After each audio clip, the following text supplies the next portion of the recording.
मेरे पास कार्ड में 1 अरब है, लेकिन मैं बिल्कुल भी खुश नहीं हूं। सिस्टम मुझे बड़ी बेरुखी से याद दिला रहा है।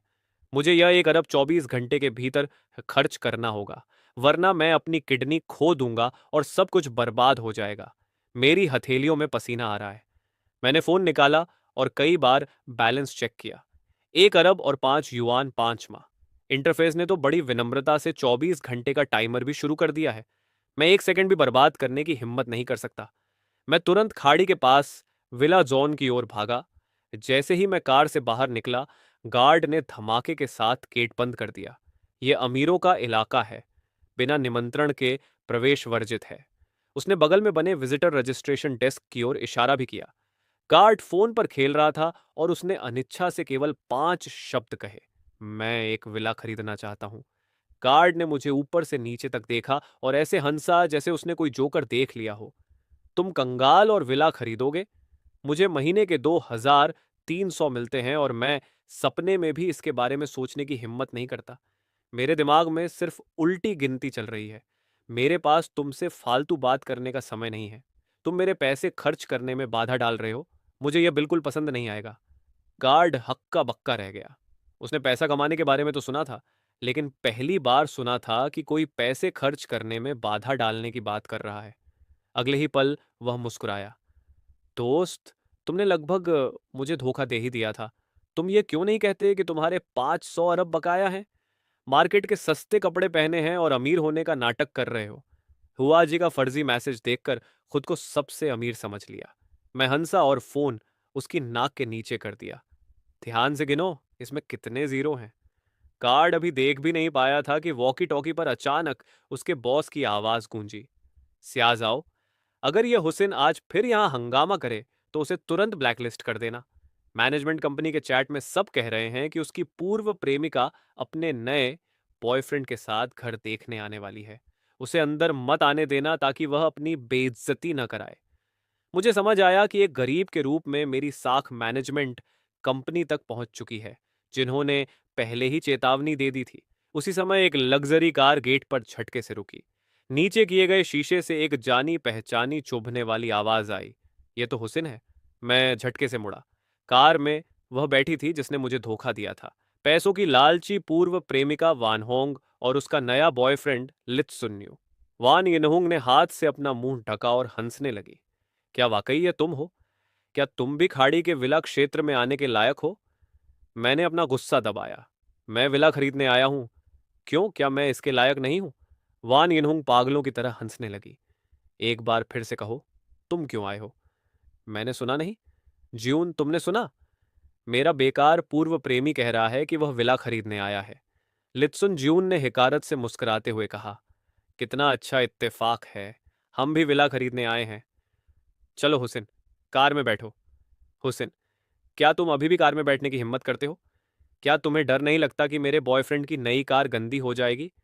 मैंने कार के इंटीरियर पर नजर डाली और बेरुखी से कहा, ठीक ठाक कार है, शायद 10 मिलियन की होगी। लित्सुन ज्यून का चेहरा उतर गया। उसकी कार की कीमत 1 मिलियन से थोड़ी ही ज्यादा थी और उसने तुरंत अपना आपा खो दिया। यह तुम्हारा काम नहीं है। इसकी कीमत कितनी भी हो, वैसे भी तुम इसे नहीं खरीद सकते। मैंने सिर हिलाया। वाकई, मुझे 10 मिलियन की कार की जरूरत नहीं है। वान यिनहुंग फिर से हंस पड़ी। हुसैन, मुझे नहीं पता था कि तुम इतना झूठ बोल सकते हो। मैंने तुरंत उसे जवाब दिया। बेशक तुम्हें नहीं पता था। तुम तो मेरे साथ सिर्फ मेरे शरीर की वजह से थी। लित्सुन ज्यून ने अचानक ब्रेक मारा, मुड़ा और वान होंग को घूरने लगा। क्या तुमने नहीं कहा था कि तुम वर्जिन हो? वान यिनहुंग का चेहरा पीला पड़ गया। ज्यून, मैंने तुमसे झूठ नहीं बोला। मैं और हुसैन 2 साल तक साथ थे। उसने मुझे छुआ तक नहीं। हुसैन, बकवास मत करो। मैंने तुरंत बात आगे बढ़ाई। हाँ हाँ हाँ, पूरे 2 साल। मैंने तो उसके हाथ तक नहीं छुए। मुझे डर था कि कहीं मुझे एलर्जी ना हो जाए। वान यनहोंग तुरंत भड़क गई। यहां से बाहर निकलो। मैंने दरवाजा खोला और कार से बाहर निकल गया और फिर कहा, पैसों के शौकीन, तुम्हारी जानू गुस्सा हो गई है। लित्सुन ज्यून गुस्से में था। दफा हो जाओ यहां से। हुसैन जैसा कंगाल भी 2 साल तक तुम्हारे लिए बैकअप था। मुझे ऐसा लग रहा है जैसे मैं कचरा उठा रहा हूं। मुझे उनका झगड़ा देखने में कोई दिलचस्पी नहीं थी और मैं सीधे सेल्स डिपार्टमेंट की ओर चला गया। एक सेल्स गर्ल दौड़कर मेरे पास आई। नमस्ते, क्या आप विला देखना चाहते हैं? मैंने तुरंत सबसे महंगा कार्ड आगे बढ़ा दिया। समय बर्बाद मत करो। क्या आप गंभीर हैं? मुझे चुनना पसंद नहीं है। मुझे वह दो जो मुझे चाहिए। मैं भुगतान करूंगा। मुझे पैसे खर्च करने से मत रोको। ये शब्द साफ आसमान में बिजली कड़कने जैसे थे। हॉल में मौजूद सभी लोगों ने मुझे देखा, जिनमें लित्सुन जून और वान यिनहुंग भी शामिल थे, जो अभी अभी अंदर आए थे। वे वहीं जम गए। वान यिनहुंग अपनी हंसी मुश्किल से रोक पाई। नाटक जारी रखो, नाटक करते रहो। हमारे पास केवल 88 मिलियन का विला नंबर 2 बचा है। क्या आप निश्चित हैं? सबसे महंगा भी 1 अरब का नहीं है। क्या तुम मुझे कम आंक रही हो? वान यिनहुंग ने मौके का फायदा उठाया और मेरी ओर इशारा करते हुए जोर से चिल्लाई। ये मेरा पूर्व प्रेमी है। ब्रेकअप के बाद कंगाल हो गया, सदमे में है और अब पागल होने का नाटक कर रहा है। इसके पास 1000 युआन भी नहीं है। मुझे इस पर 1 सेकंड बर्बाद करने का भी अफसोस है। तभी कार्ड स्वाइप किया गया और भुगतान सफल रहा। वह 3 सेकंड के लिए जैसे सुन्न हो गई। फिर सब एक साथ चिल्ला उठे। वान यिनहुंग के चेहरे पर मुस्कान जम गई। लित्सुन जियून के होंठ फड़फड़ाने लगे, जैसे सबके सामने उसे 10 तमाचे जड़ दिए गए हों। मैं लित्सुन जियून की ओर मुड़ा। अब तुम्हारी बारी है। मैं मुझे याद आया, मेरी परदादी की सुअर के बच्चे होने वाले हैं। मैं अगली बार आऊंगा। मैंने खाते का बैलेंस देखा। लक्ष्य अभी बहुत दूर था। मुड़ा और सेल्स गर्ल से पूछा, क्या कुछ सस्ता है? अगर है तो एक और सेट दे दो। मुझे 1 अरब खर्च करने हैं। सेल्स गर्ल लगभग गिरते गिरते बची, सस्ता विला नंबर 8 है। मैं आपको डिस्काउंट दे दूंगी। मैंने मेज पर कार्ड पटका। डिस्काउंट की जरूरत नहीं है, तेजी की जरूरत है। मुझे पैसे खर्च करने में देरी मत कराओ। तभी वॉन यिनहुंग अचानक दौड़कर आई और मेरा हाथ थाम लिया। प्रिय, मुझे पता था कि तुम एक छुपे हुए अमीर वारिस हो। मैंने जानबूझकर तुमसे ब्रेकअप किया ताकि तुम्हें प्रेरित कर सकूं। देखो, मेरी प्रेरणा कितनी काम आई। 2 दिनों में ही तुम सामने आ गए। मैंने एक गहरी सांस ली। मैंने कभी सोचा भी नहीं था कि तुम्हारे चेहरे पर इतनी परतें चढ़ी हैं। मुझे तुम में कोई दिलचस्पी नहीं है भाई। ये कहकर मैंने उसे धक्का दिया और सेल्स गर्ल की ओर मुड़ा। सुंदरी, मैंने अभी तुमसे क्या पूछा था? सेल्स गर्ल होश में आई। श्रीमान, विला नंबर 8 के लिए दोबारा भुगतान किया जा सकता है। वह उत्साह से लाल हो गई और अनुबंध तैयार करने जा रही थी। तभी ऊंची एड़ी के जूते पहनकर एक मैनेजर ताल मिलाते हुए आई। मैं सेल्स मैनेजर जांगशू हूं। आप करोड़ों की खरीदारी कर रहे हैं। मैं खुद आपकी सेवा करूंगी। वह ट्रेनी है। मैं इसे और अधिक पेशेवर तरीके से करूंगी। सेल्स गर्ल का चेहरा तुरंत पीला पड़ गया। उसे लगा कि उसका कमीशन छीन लिया जाएगा। जरूरत नहीं है, इसी से कराओ, वरना मैं पैसे वापस ले लूंगा और ये 2 सेट नहीं खरीदूंगा। छांगशू का चेहरा बदल गया। मैंने बात जारी रखी। जब मैं अंदर आया था तो आप में से किसने मेरा स्वागत किया था? और अब जब मैंने मामूली 10 मिलियन खर्च किए तो आप कूद पड़ी। आप मुझे क्या समझती हैं? चांगशू गुस्से से कांपने लगी। तुम बस एक नए अमीर हो। खुद को वाकई अमीर समझ लिया है। अगर इतने ही बड़े हो तो कुछ और इमारतें खरीद कर दिखाओ। मैंने उसकी ओर ध्यान नहीं दिया। अगले ही पल मैंने एक ऐसा फैसला लिया जो सभी सिद्धांतों के खिलाफ था। जल्दी से मेरे लिए विला का अनुबंध तैयार करो। मैं 2 बार नहीं दोहराना चाहता। अगर तुम विला के साथ मेरी सेवा नहीं करोगी तो मैं इसे नहीं खरीदूंगा। ठीक है श्रीमान हूँ। मैं अभी आपके लिए 2 विला सेट का अनुबंध तैयार करने जाती हूँ। थोड़ा इंतजार कीजिए। लगभग आधे घंटे बाद लुईसिन दौड़ते हुए आए। श्रीमान हूँ, अनुबंध तैयार है। आपको बस हस्ताक्षर करने हैं और विला आपका होगा। चलो जल्दी साइन करते हैं। एक सिस्टम नोटिफिकेशन सामने आया। 24 घंटे के भीतर सफलतापूर्वक 1 अरब खर्च करें। उपहार के रूप में एक बूस्ट पैक प्राप्त करें। आपका अगला कार्य 1 दिन में 2 अरब युआन खर्च करना है। कार्य में विफलता, दोनों किडनियां काट दी जाएंगी। कार्य पूर्ण, उपहार में शक्तिशाली बूस्ट पैक। मैंने कभी उम्मीद नहीं की थी कि पैसे खर्च करने का यह काम एक के बाद एक आएगा और हर बार राशि बड़ी होगी। इस समय लुईसिन मुझे देखते हुए कभी उत्साहित होकर तो कभी पागलों की तरह मुस्कुराते हुए सावधानी से पूछा, श्रीमान हूँ, क्या आपको विला तक ले जाने की आवश्यकता है? जरूरत नहीं है। आपके पास यहाँ और कितने विला हैं जो बिके नहीं हैं? लगभग कितनी राशि होगी? हिसाब लगाओ। अगर सब ठीक रहा तो मैं सब खरीद लूंगा। उस समय हॉल में मौजूद सभी लोगों के मुंह खुले के खुले रह गए। उन्हें अभी भी संदेह था कि मैं दिखावा करने के लिए पैसे खर्च करने आया हूं। अब वे वाकई डर गए थे। श्रीमान हूँ, क्या आप गंभीर हैं? लुइसिन को लगा कि उसका ब्लड प्रेशर बढ़ गया है और वह बर्दाश्त नहीं कर पा रहा है। मैं आपसे एक बार फिर गंभीरता से कह रहा हूं, मेरी भुगतान क्षमता पर फिर कभी संदेह मत करना और विशेष रूप से मुझे पैसे खर्च करने से मत रोकना, वरना मैं वाकई नाराज हो जाऊंगा।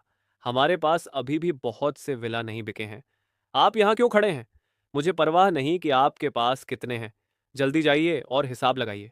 लुइसिन का दिल पागलों की तरह धड़कने लगा। उसे लग रहा था कि वह कोई सपना देख रहा है। जल्दी से कार्ड स्वाइप कीजिए।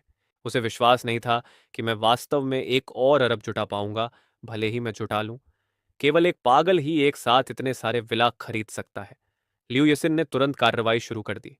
और स्पीड भी आपके लिए सेट कर दी जाएगी। याद रखें, मेरा कीमती समय बर्बाद न करें। मेरे खर्च में देरी करके आप मुझे नुकसान पहुंचा रहे हैं। सिंह, हुसैन, मुझे पता है कि मैं गलत थी। चलो सुलह कर लेते हैं। अगर हम फिर से साथ आ जाएं तो मैं हमेशा के लिए तुम्हारी हो जाऊंगी। मुझे माफ कर दो। एक अच्छा घोड़ा पुराने चरागाह पर वापस नहीं लौटता। यहां मौजूद किसी भी लड़की को देखो, क्या वे तुमसे ज्यादा खूबसूरत नहीं है? अगर मैं उन्हें पाने की कोशिश करूं तो क्या वे मना करेंगी? नमस्ते, मेरा नाम चेन यान है। मेरा अभी तक कोई बॉयफ्रेंड नहीं रहा है। मिस्टर हु, मेरा नाम यान है। मैंने अभी यूनिवर्सिटी पूरी की है और मैंने तो किसी लड़के का हाथ तक नहीं पकड़ा है। उस समय 7-8 हाथ आगे बढ़ गए। हर कोई अपनी खूबसूरती का प्रदर्शन कर रहा था और बेहद मोहक लग रहा था। वान यिनहोंग यह दृश्य देखकर पीली पड़ गई और उसके चेहरे का रंग उड़ गया। ऐसा मत करो। मुझे पता है कि तुम मुझसे प्यार करते हो। मुझे पता है कि तुम मुझे पाना चाहते हो। मेरे साथ चलो। मैं अभी तुम्हें वह सब दूंगी जो तुम चाहते हो। वान यिनहुंग जैसे पागल हो गई थी। वह मुझे ले जाने के लिए खींचने लगी। मैंने उसे झटके से पीछे धकेल दिया। जब मैं तुमसे प्यार करता था तब तुमने मुझ पर ध्यान नहीं दिया। अब जब मैं तुमसे प्यार नहीं करता तो तुम खुद को पेश कर रही हो। तुम कितनी घृणित हो। श्रीमान, चलिए हमारे वीआईपी रूम में बात करते हैं। मैं तुरंत मना करना चाहता था, लेकिन मैंने सोचा कि बात करने में मेरा कुछ नहीं जाएगा। मैं झांग शुयू के पीछे वीआईपी कमरे में चला गया। अंदर जाते ही झांग शुयू ने दरवाजा बंद कर दिया और पर्दे गिरा दिए। मैं दंग रह गया। इसका क्या मतलब है? इससे पहले कि मैं कुछ समझ पाता, झांग शुयू ने मुझे सोफे पर गिरा दिया। 1.5 घंटे बाद मैंने उसे झटके से दूर किया और बेरुखी से कहा, विल्ला बेजोन में कोई भी घर चुन लो। ये कहकर मैंने दरवाजा खोला और बाहर निकल गया। सेल्स हॉल में वापस आ गया। सबकी निगाहें मुझ पर टिकी थीं। मिस्टर हु, यह वह विला है जिसे आपने पहाड़ की तलहटी वाले 5 मिलियन के विला के साथ खरीदा है। कुल मिलाकर ठीक 2 अरब हुए। नया कार्य, 24 घंटों के भीतर 3 अरब युआन खर्च करें। यदि कार्य पूरा नहीं हुआ तो किडनियां खत्म। मुझे समझ आ गया कि यह सिस्टम मुझे हर दिन पैसे खर्च करने के लिए मजबूर कर रहा है। अगर मैं खर्च नहीं करूंगा तो सजा मिलेगी। अगर मैं खर्च करूंगा तो पैसे और बढ़ते जाएंगे। झांग शुए कपड़े पहनकर बाहर आई। मिस्टर हु, क्या आपको यकीन है कि आप मुझे विला उपहार में देना चाहते हैं? यकीन है। तुम्हें कौन सा चाहिए? कोई भी चुन लो। उसी समय मेरी पूर्व प्रेमिका अभी भी मुझसे चिपकी हुई थी। हुसैन, तुम ऐसा कैसे कर सकते हो? मुझे परवाह नहीं है। मैं अभी तुम्हारी औरत बनना चाहती हूँ। इन शब्दों के साथ वह बेचारी बनने का नाटक करते हुए रोने लगी। वान होंग, क्या यह तुमने ही प्रस्तावित किया था? मैं सच कह रही हूँ। वान होंग, तुमने ही ब्रेकअप की बात कही थी। तुमने मुझे धोखा दिया, मुझे पाई पाई के लिए मोहताज कर दिया, जिसकी वजह से मुझे कचरे के डिब्बे से बोतलें चुननी पड़ी। मैं तुमसे बहुत पहले ही निराश हो चुका हूँ। गार्ड कहाँ है? इसे तुरंत बाहर निकालो। जल्द ही सुरक्षाकर्मी आए और जबरदस्ती वान यिनहुंग को बाहर निकाल दिया। उस समय 7-8 विक्रेता मेरी सेवा एक मालिक की तरह कर रहे थे। आप सभी बहुत अच्छे हैं। यहाँ अपने लिए विला चुन लीजिए। सच में सेल्समैन में से एक ने सबसे पहले प्रतिक्रिया दी। वह बेहद उत्साहित था।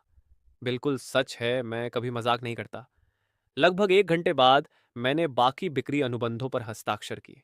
उस समय से सूजो के तटीय क्षेत्र के सभी विला मेरे द्वारा खरीद लिए गए थे। तभी झांग शुई पास आई और नजाकत से कहा, मिस्टर हु, हमारे बॉस का फोन आया है और उन्होंने कहा है कि वह आपसे मिलना चाहती हैं और आपको फैक्सिंग होटल में आमंत्रित किया है। फैक्सिंग होटल सूझौ की पहचान है, सूझौ का एकमात्र 7 सितारा होटल। मैंने तुरंत मना कर दिया। मुझे इसमें कोई दिलचस्पी नहीं है। मुझे तत्काल पैसे खर्च करने की जरूरत है। ये शब्द सुनकर सभी विक्रेता दंग रह गए। मैंने यह देखकर उत्सुकता से पूछा, आप सब मुझे ऐसे क्यों देख रहे हैं? लियू येसिन चतुर नहीं थी और उसने सीधे कहा, मिस्टर हु, क्या आप नहीं जानते कि हमारी बॉस कौन है? सूझो की सबसे खूबसूरत महिला, हुआंग जिन्यू। हुआंग जिन्यू आपकी बॉस हैं। वह तो नेशनल गॉडेस, राष्ट्रीय देवी हैं। अगर ऐसा है तो मैं उस सुंदरी का सम्मान करूंगा। उन्हें बता दो कि मैं तुरंत फैक्सिंग होटल के लिए निकल रहा हूं। छांग शुए ने सिर हिलाया और तुरंत हुआंग जिन्यू से संपर्क किया। मैं जाने के लिए तैयार हुआ, लेकिन अचानक मुझे याद आया कि मेरे पास कार नहीं है। क्या किसी के पास मुझे फैक्सिंग होटल छोड़ने के लिए गाड़ी है? मिस्टर हु, मेरे पास है। मिस्टर हु, मेरे पास है। शायद लियू येसिन मुझे छोड़ दे। आखिरकार अब तुम निश्चित रूप से एक अमीर महिला मानी जा सकती हो। लियू येसिन खुशी से चिल्लाई, क्या तुम नहीं चलना चाहती? नहीं मिस्टर हु, बात वह नहीं है। बस मैं इलेक्ट्रिक स्कूटर चलाती हूँ। इलेक्ट्रिक स्कूटर, बढ़िया, तब तुम मुझे छोड़ोगी। इसके बाद खूबसूरत सेल्स मैनेजरों की पूरी भीड़ ने व्यक्तिगत रूप से मुझे लियू येसिन के इलेक्ट्रिक स्कूटर तक पहुंचाया। लियू येसिन का चेहरा सुर्ख लाल था। बैठिए मिस्टर हु, हम चौथे रास्ते से चलेंगे। बैठिए। मैं बैठ गया और फिर अन्य सेल्स मैनेजरों की ईर्ष्यालु नजरों के बीच मैंने लियू येसिन की कमर पर हल्का सा हाथ फेरा। यह देखकर उन्हें आखिरकार समझ आ गया कि मैं उनके बीएमडब्ल्यू के बजाय इलेक्ट्रिक स्कूटर पर क्यों जा रहा हूं। लियू, जिसे अचानक गले लगाया गया था, बुरी तरह कांप उठी और शायद समझ गई कि मैं इससे ज्यादा कुछ नहीं करूंगा। उसने एक गहरी सांस ली और गाड़ी चलाने लगी। Hotel flaming star, burning star, Suzhou के केंद्र में स्थित है, लेकिन यह विल्ला बे जॉन के भी करीब है। इसके बावजूद लियू येसिन का छोटा इलेक्ट्रिक स्कूटर एक आदमी को मंजिल तक नहीं पहुंचा सका, इसलिए मुझे और लियू येसिन को नीचे उतरकर उसे धक्का देना पड़ा। मिस्टर हु, शायद आपको होटल के लिए टैक्सी ले लेनी चाहिए और मैं स्कूटर चार्ज करने के लिए जगह ढूंढ लूंगी, लियू येसिन ने सम्मानपूर्वक कहा। देखो, क्या मैं तुम जैसी कमजोर लड़की को स्कूटर धक्का देने के लिए मजबूर करके तुम्हारा शोषण नहीं कर रहा हूं? तो तुम बैठो, मैं धक्का दूंगा। उसने हैरानी से मुझे देखा। उसे यकीन था कि मैं मजाक नहीं कर रहा हूं। जल्दी करो, मेरा पैसा खर्च करने का समय बर्बाद मत करो। लियू येसिन कड़वाहट से मुस्कुराई और सच में बैठ गई। उसने सोचा, मैं नाटक कर रहा हूं या नहीं, जल्द ही पता चल जाएगा। मैं लियू येसिन को आगे धक्का दे रहा था। जल्द ही हमें एक ढलान मिली। मैं जल्दी से इलेक्ट्रिक स्कूटर पर बैठ गया। मैंने उसे कसकर पकड़ लिया और तेजी से नीचे की ओर दौड़ पड़ा। जब मैंने ब्रेक लगाना चाहा तो पता चला कि ब्रेक काम नहीं कर रहे हैं। एक जोरदार धमाके के साथ हम सीधे आगे खड़ी मसेराटी से टकरा गए। कार की मालकिन झटके से मुड़ी। क्या तुम पागल हो? इतनी चौड़ी सड़क है और तुम मेरी ही कार में आकर घुसे। मेरी नई कार अभी अभी खरीदी है। क्या तुम मुझसे पैसे ऐंठना चाहते हो? क्या आप अपनी कार बेचना चाहती हैं? हाँ, 5 मिलियन खरीद लो। मैंने फोन निकाला और कहा, 5 मिलियन। ठीक है, 5 मिलियन। कार की मालकिन दंग रह गई। वह मुझे सेल वाले इन कपड़ों में देख रही थी। उसे बिल्कुल विश्वास नहीं हो रहा था। दिखावा करना पसंद है ना? देखते हैं तुम मुझे 5 मिलियन कैसे देते हो। ये कहकर उसने अपना फोन निकाला। आसपास और भी लोग जमा होने लगे। वे उंगलियां उठा रहे थे। ज्यादातर का कहना था कि गरीबी एक बात है, लेकिन किसी की महंगी कार में टक्कर मारना गलत है, माफी मांगनी चाहिए। जब कार मालकिन के खाते में पैसे आने का सिग्नल गूंजा तो बहस करने वाले सभी लोग सन्न रह गए। वाकई 5 मिलियन ट्रांसफर हो गए थे। कार मालकिन भी हक्की बक्की रह गई। उसकी कार के लिए 5 मिलियन, इतने में तो 3 और आ जाएंगी। सुंदरी, मैंने तुम्हारी कार खरीद ली है। अब यह इलेक्ट्रिक स्कूटर तुम रख लो। यह कहकर मैंने लियू येसिन को पकड़ा, मां से राती में बैठा और आखिरकार फ्लेमिंग स्टार होटल पहुंच गया। मैंने चाबियां येसिन की ओर फेंकी और कहा, कार तुम्हारी है, चलो अपने बड़े बॉस से मिलते हैं। मिस्टर हु, बेहतर होगा कि ऐसा ना करें। बड़े बॉस ने कुछ नहीं कहा है। अगर मैं आपको साथ ले गई तो मुझे डर है कि कोई गलत फहमी ना हो जाए। ये कहकर उसने मुझे मौका नहीं दिया और तेजी से चली गई। मैंने उसे दूर जाते देखा, फिर मुड़ा और होटल की ओर चल दिया। रुकिए, क्या आपकी बुकिंग है? होटल के 2 कर्मचारियों ने पूछा। मैंने बात काटते हुए कहा, हुआंग जिन्यू नाम की महिला ने कहा है, इसलिए बेहतर होगा कि आप जल्दी से चेक करें। श्रीमान, 1 मिनट रुकिए, मैं अभी संपर्क करता हूं, एक कर्मचारी ने दौड़ते हुए आकर सम्मानपूर्वक कहा। श्रीमान, मिस वांग जिन्यू वास्तव में होटल के सबसे शानदार कमरे में आपका इंतजार कर रही है। मैंने दूसरी, स्वागत करने वाली, लड़की की ओर देखा और बेरुखी से कहा, याद रखना, लोगों को हिकारत से मत देखो, वरना तुम यह नौकरी खो दोगी। मैं ठंडी सांस भरते हुए होटल के अंदर चला गया। आपका होटल खरीदने के लिए लगभग कितने पैसों की जरूरत होगी? मैं खुद को रोक नहीं पाया और पूछ लिया। श्रीमान, मुझे भी नहीं पता, लेकिन मैंने सुना है कि हमारे होटल का बाजार मूल्य लगभग 38 अरब है। क्या हुआंग जिन्यू अभी तक नहीं आई? मैंने पूछा। मिस्टर हु, मिस हुआंग ने कहा है कि उन्हें कुछ काम है और उन्होंने आपसे तब तक कुछ और करने का अनुरोध किया है। उसने जल्दी से जवाब दिया। यह सुनकर मैंने सिर हिलाया, एक जगह ढूंढी, बैठ गया और स्नैक्स खाते हुए इंतजार करने लगा।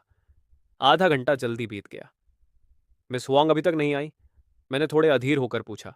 मैं नाराज हो गया, उठा और जाने लगा।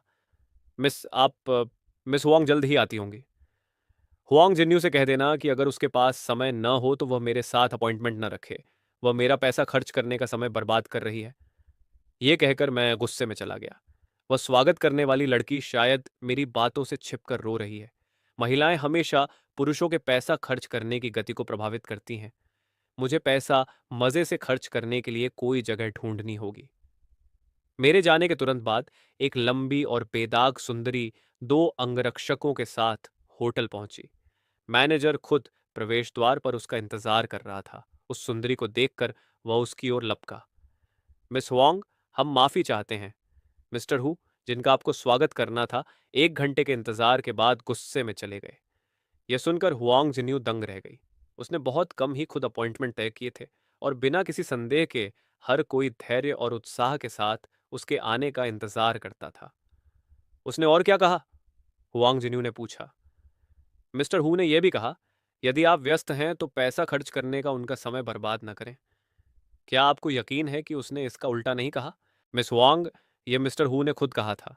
मैंने बिल्कुल भी गलती नहीं की है। जब मिस्टर हु जा रहे थे तो उन्होंने कहा कि वह ऐसी जगह ढूंढना चाहते हैं जहां वह मजे से पैसे खर्च कर सकें। पता लगाओ कि मिस्टर हु कहाँ हैं। लगभग 5 मिनट बाद अंगरक्षक दौड़ता हुआ आया और बोला, बॉस, हमने ढूंढ लिया। मिस्टर हु पास के एक इंटरनेशनल ब्रांड शॉपिंग सेंटर में है। चलो चलकर देखते हैं। इंटरनेशनल ब्रांड शॉपिंग सेंटर में मेरा लक्ष्य था बेहद महंगी पोशाक खरीदना। नतीजा यह हुआ कि कई दुकानों में जाने पर या तो मुझे भिखारी समझ लिया गया या फिर कपड़े बहुत सस्ते थे। मैं अगली दुकान की ओर चल दिया। मुझे आश्चर्य हुआ कि एक अभिजात वर्ग एरिस्टोक्रेटिक कपड़ों की दुकान में एक नियम है, 1 मिलियन युआन से कम की खरीदारी करने वालों का प्रवेश वर्जित है। मैं हैरान था कि ऐसे नियम भी होते हैं। जी सर, इसलिए यदि आप खरीदारी करना चाहते हैं तो कृपया प्रमाण दें कि आपके पास 1 मिलियन युआन उपलब्ध है। विक्रेता काफी विनम्र था। मैंने बैंक कार्ड आगे बढ़ाया और कहा, खुद चेक कर लीजिए। ठीक है सर, थोड़ा इंतजार करें। सर, कृपया पासवर्ड डालें।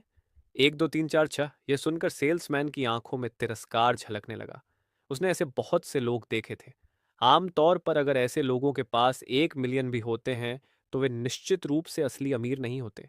लेकिन जब परिणाम सामने आया तो वह दंग रह गया। पास खड़ा उसका साथी उत्सुकता से स्क्रीन की ओर देखने लगा और 3 के बाद बिना दशमलव के शून्य की लंबी कतार देखकर वह भी दंग रह गया। 9 0 3 अरब। वह सेल्समैन चिल्ला उठा। 3 अरब की बात सुनकर कई राहगीर हैरानी से उनकी तरफ देखने लगे। जो व्यक्ति इतने पैसों का स्वतंत्र रूप से लेन देन कर सकता है वह निश्चित रूप से कोई साधारण व्यक्ति नहीं है। हुआंग शिन्यू हैरान थी। मेरे आवासीय परिसर में उसके आज के खर्चों को देखते हुए उसकी संपत्ति पहले से ही 5 अरब से अधिक है। तो क्या मुझे खरीदारी करने का अधिकार है? सेल्समैन ने दोनों हाथों से बैंक कार्ड वापस किया और सम्मान के साथ मुझे अंदर आमंत्रित किया।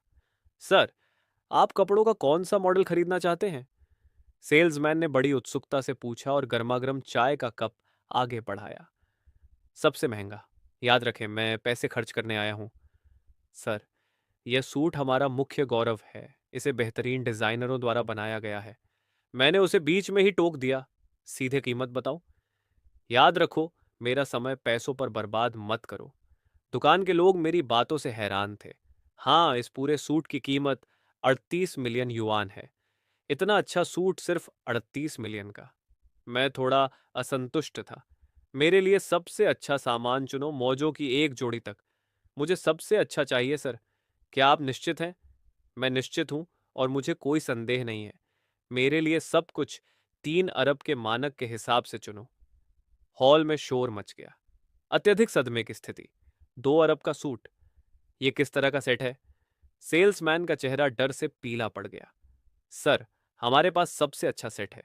कुल मिलाकर यह 50 मिलियन से अधिक नहीं है और आपका बजट 3 अरब का है। ये वाकई में।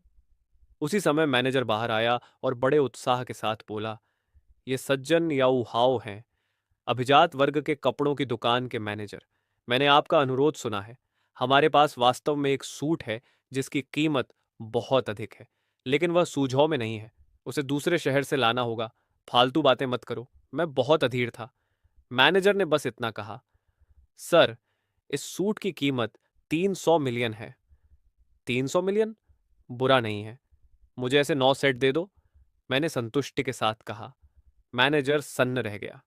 अगर उसे यह पता नहीं होता कि मेरे पास 3 अरब हैं, तो वह सोचता कि मैं जानबूझकर हंगामा करने आया हूं। श्रीमान, क्या आप गंभीर हैं? क्या मैं ऐसा दिखता हूं जैसे मजाक कर रहा हूं? मुझे यह कब मिल सकता है? श्रीमान, चीन में ऐसा केवल एक ही सूट है। यदि आपको 9 सेट चाहिए तो उन्हें दूसरे देशों से मंगवाना होगा, लेकिन यह एक सेट चीन का है। यह 3 दिनों में पहुंचा दिया जाएगा। जल्दी कार्ड से भुगतान करें। पूरी भीड़ सदमे में थी। श्रीमान, क्या आप एक बार फिर सोच लेना चाहते हैं या अपने परिवार से सलाह लेना चाहते हैं?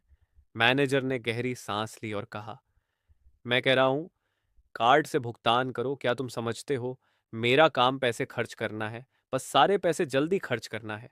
इतने बातूनी मत बनो। तुम मुझे पैसे खर्च करने से रोक रहे हो और मुझे यह बिल्कुल पसंद नहीं है। मैनेजर ने गहरी सांस ली और कहा, ठीक है श्रीमान, लेकिन बाकी कपड़े कम से कम आधे महीने में पहुंचेंगे। ये थोड़ा धीमा है और सिस्टम का काम 24 घंटों में 3.1 अरब खर्च करना है। सही है ना? क्या अभी भी 200 मिलियन नहीं बचे हैं? शायद मैं यह दुकान भी खरीद लूं श्रीमान। इसके लिए हमारे बॉस की सहमति की आवश्यकता है। इसे बेच दो। एक बहुत ही सुरीली आवाज गूंजी। सबने उधर देखा। हे भगवान, यह सूझो की सबसे खूबसूरत महिला है। हुआंग शिन्यू, उसने कहा, इसे बेच दो। क्या यह दुकान भी उसकी है?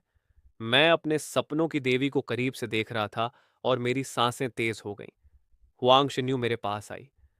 मिस्टर हु, मैंने सुना है कि मैंने आपको दोपहर के भोजन पर आमंत्रित किया और आपको पैसे खर्च करने से रोका। मुझे नहीं पता कि आपको और कितने पैसे खर्च करने की जरूरत है। मैं आपकी सभी जरूरतों को पूरा कर सकती हूँ। मेरी आंखें चमक उठीं। सच में उस गर्म नजर से हुआंग शिन्यू ने अपनी भौहें सिकोड़ी। थोड़ा शर्माते हुए और झिझकते हुए उसने कहा, सच में यह बहुत अच्छा है। चलिए, पहले इस दुकान का अनुबंध पूरा करते हैं। 2 अरब। मैं आपको तुरंत भुगतान करूंगा या कार्ड से भुगतान करूंगा। मैं उत्साहित था। कार्ड से भुगतान करें। मैंने मैनेजर की ओर कार्ड फेंका। जल्दी भुगतान स्वीकार करें और अनुबंध तैयार करें। नंबर 5 ने देरी करने की हिम्मत नहीं की और अनुबंध तैयार करने के लिए दौड़ पड़ा। इसके अलावा उसने बदलने के लिए एक अच्छा कैजुअल सूट चुना। कुछ देर बाद वह ड्रेसिंग रूम से बाहर आया। सब दंग रह गए। कपड़ों से इंसान और सोने से बुद्ध की शोभा बढ़ती है। कई मिलियन के सूट में बदलने के बाद मेरा पूरा आभास बदल गया था। मेरे सुंदर रूप को देखकर हुआंग शिन्यू की आंखें चमक उठीं। लगभग 40 मिनट बाद मैनेजर नंबर 5 तैयार अनुबंध लेकर आया। मिस्टर हु, बॉस के हस्ताक्षर और अंगूठे के निशान लगाने के बाद यह फैशन बुटीक आपका हो जाएगा। मैंने अनुबंध लिया और बिना देखे तुरंत हस्ताक्षर कर दी। उसी क्षण सिस्टम की आवाज आई। हुइन ने 2 अरब खर्च किए। कार्य पूरा करने पर सुदृढ़ीकरण अंक और एक उपहार सेट प्राप्त करें।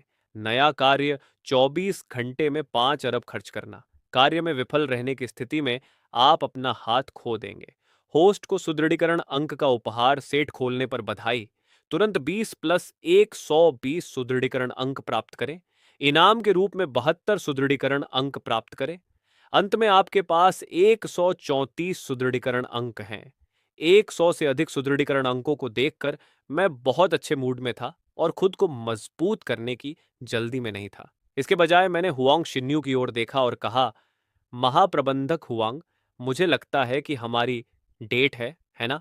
क्या आप डेट जारी रखना चाहती हैं? सब हैरान थे। मिस्टर हू मजाक कर रहे हैं। मुझ में आप जैसे बड़े बॉस के साथ डेट करने की योग्यता नहीं है। और तभी अचानक एक युवक अंदर घुस आया। हुआंग शिन्यू ने जल्दी से मेरा हाथ पकड़ लिया। छू जिंगचाई, कृपया मुझे परेशान करना बंद करो। मेरा एक बॉयफ्रेंड है। मैं तुरंत समझ गया कि वह मुझे ढाल की तरह इस्तेमाल कर रही है, लेकिन जब उसने मेरा हाथ पकड़ा तो मुझे बहुत अच्छा महसूस हुआ। छू जेंगचाई ने तुरंत भौहें सिकोड़ी और मेरी ओर देखा। छोकरे, तुम्हारी क्या हैसियत जो तुम हुआंग शिन्यू के बॉयफ्रेंड बनो? उसकी ढाल, इससे मुझे कोई फायदा नहीं है। धमकी साफ थी। मैं थोड़ा मुस्कुराया। ढाल का क्या मतलब है? मैं ही शिन्यू का बॉयफ्रेंड हूं। फायदे को हाथ से जाने देना बेवकूफी होगी। मैंने हुआंग शिन्यू की पतली कमर को कसकर पकड़ लिया। तुमने उसकी औरत को छूने की हिम्मत की। तुम मौत को दावत दे रहे हो। मैं ऐसा कर दूंगा कि तुम्हारे पास कुछ नहीं बचेगा। मेरे पास कोई विशेष क्षमता नहीं है, बस एक ही खूबी है। मेरे पास इतना पैसा है कि मैं उसे खर्च नहीं कर पा रहा हूं। कोई कंगाल मुझसे पैसों की बात कर रहा है? बहुत अच्छे, मैं तुम्हें दिखाऊंगा कि तुम कितने गरीब हो। और तुम मुझे ये कैसे दिखाओगे? सब आसान है। आज सूजो में पत्थरों की नीलामी हो रही है ना? वहां जाने की हिम्मत है? बस देखते हैं किसके पास ज्यादा पैसा है। छू झिंगचाई, ये बहुत ज्यादा हो रहा है। सबको पता है कि पत्थरों की नीलामी तुम्हारे परिवार द्वारा शुरू की गई है। तो क्या हुआ? ये लड़का ढींगे नहीं हाँक रहा था कि उसके पास बहुत पैसा है। जाने की हिम्मत करो। अभी चलो। मैं तुम्हारे सारे पत्थर खरीदने के लिए पैसों का इस्तेमाल करूंगा। छू झिंगचाई ये सुनकर पागलों की तरह हंसने लगा। अभी चलते हैं।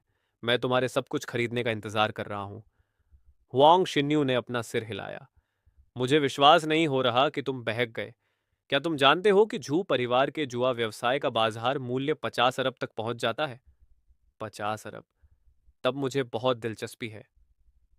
शिन्यू, क्या तुम मेरे साथ चलना चाहती हो? हुआंग शिन्यू ने अपनी आंखें घुमाई।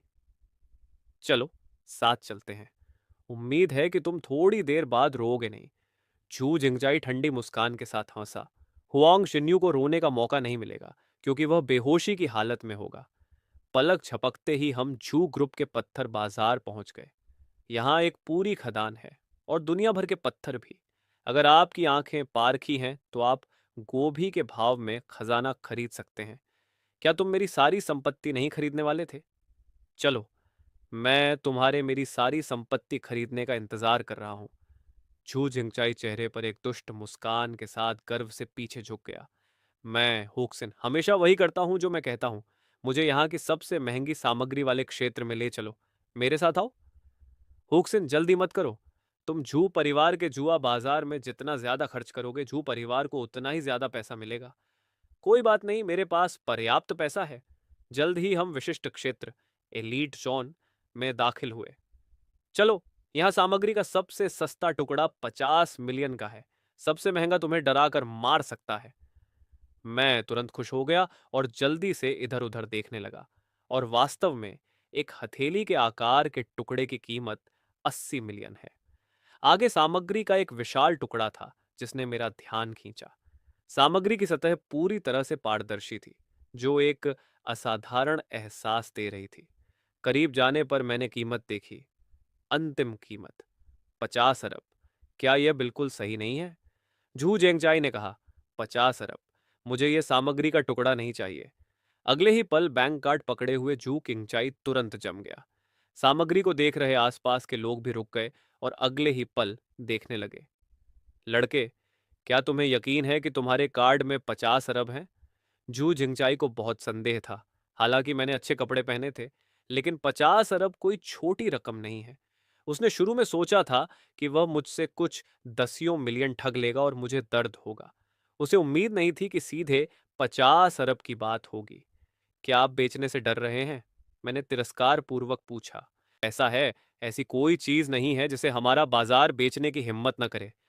मैनेजर का, इसका कार्ड स्वाइप करें। मैं देखना चाहता हूं कि क्या इसमें 50 अरब हैं।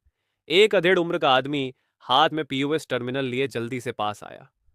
ह्यूशन, जल्दबाजी मत करो। हुआंग शिन्यू ने जल्दी से सलाह दी। शिन्यू, इस लूजर की चिंता मत करो। यह देखना अभी बाकी है कि क्या वह 50 अरब निकाल पाएगा। मैनेजर का ने पासवर्ड डाला और तुरंत राशि सामने आ गई। इसे देखकर उसका चेहरा पल भर में बदल गया। उसने सदमे में झू झिंचाई को देखा। युवा मालिक, यहाँ 50 अरब हैं। ये पत्थर वास्तव में झू परिवार के बाजार का खजाना है। 50 अरब की ऊंची कीमत इसलिए रखी गई थी क्योंकि उन्हें पता था कि कोई भी इस विशाल पत्थर पर दांव लगाने के लिए 50 अरब की पेशकश नहीं कर पाएगा। आखिरकार अगर इसमें से शाही हरा इंपीरियल ग्रीन पत्थर भी निकले तो भी उसकी कीमत 50 अरब नहीं होगी। अब अचानक कोई पागल हो गया है और इसे खरीदना चाहता है। जू जिनचाई ने पीओएस टर्मिनल छीन लिया। उसे देखकर वह भी सदमे में था। उसने मुस्कुराते हुए मेरी ओर देखा और सोचा, यह लड़का कौन है? वह इतना अमीर कैसे हो सकता है? बस 50 अरब। और तुम पहले ही डर गए। जल्दी पैसे ट्रांसफर करो। मैं इस सामग्री को काटने के लिए और इंतजार नहीं कर सकता। बहुत अमीर हो, हाँ, लेकिन इसका मतलब यह नहीं है कि तुम खरीद सकते हो। जू का जुआ बाजार। उसे 24 घंटे के भीतर भुगतान करें। 10 अरब युआन खर्च करने का कार्य पूरा करें। कार्य पूरा न करने पर किडनी निकाल ली जाएगी। कार्य पूरा हुआ, इनाम। शुरुआती स्तर के सुदृढ़ीकरण अंकों के साथ उपहार सेट। मैं वास्तव में जानना चाहता था कि उपहार सेट में क्या अच्छा है। मालिक को 100 सुदृढ़ीकरण अंक प्राप्त करने पर बधाई। विशेष गुण प्राप्त हुआ। 100 चपलता एगिलिटी सुदृढ़ीकरण अंक। पारदर्शी आंख स्वान ट्रांसपेरेंट आई कौशल प्राप्त हुआ। मैं तुरंत खुश हो गया, खासकर इस पारदर्शी आंख के कौशल से। क्या यह सुंदरियों को देखने के लिए एक दिव्य कौशल नहीं है? क्या सिस्टम समझ गया है कि मुझे सुंदरियों को देखना पसंद है? अगले ही पल मैंने हुआंग शिन्यू की ओर देखा और पारदर्शी आंख को सक्रिय कर दिया। पलक झपकते ही हुआंग शिन्यू का शरीर मेरी नजरों के सामने था। हुसी, तुम्हें क्या हुआ? तुम्हारी नाक से खून क्यों बह रहा है? अनजान हुआंग शिन्यू ने देखा कि मेरी नाक से खून बह रहा है। वह पूछने के लिए नीचे झुकी और यहां तक कि चिंता में अपनी उंगली मेरी ओर बढ़ाई। सब ठीक है, शायद गर्मी अजारा की वजह से होगा। मैंने जल्दी से अपना सिर घुमा लिया।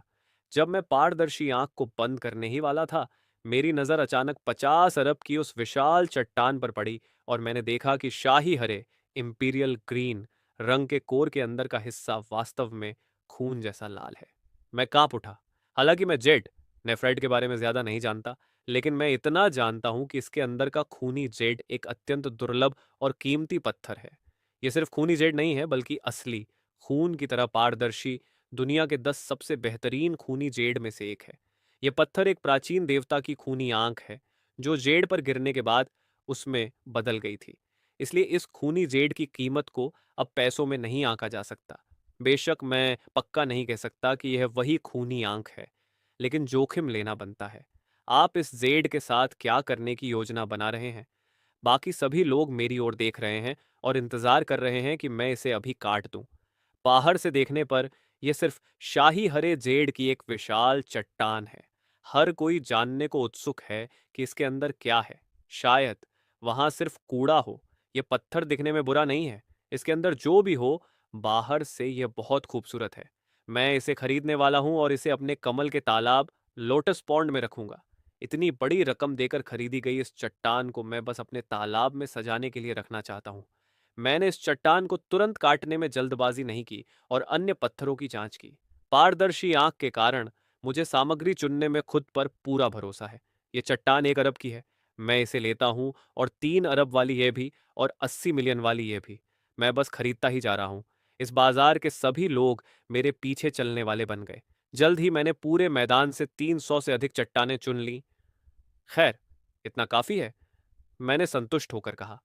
पास खड़े कैशियर ने अपना पसीना पोंछा। बॉस, आपके द्वारा चुनी गई चट्टानों की कुल कीमत ठीक 100 अरब युआन है। मैंने भुगतान के लिए अपना बैंक कार्ड आगे बढ़ाया। सब एक बार फिर दंग रह गए।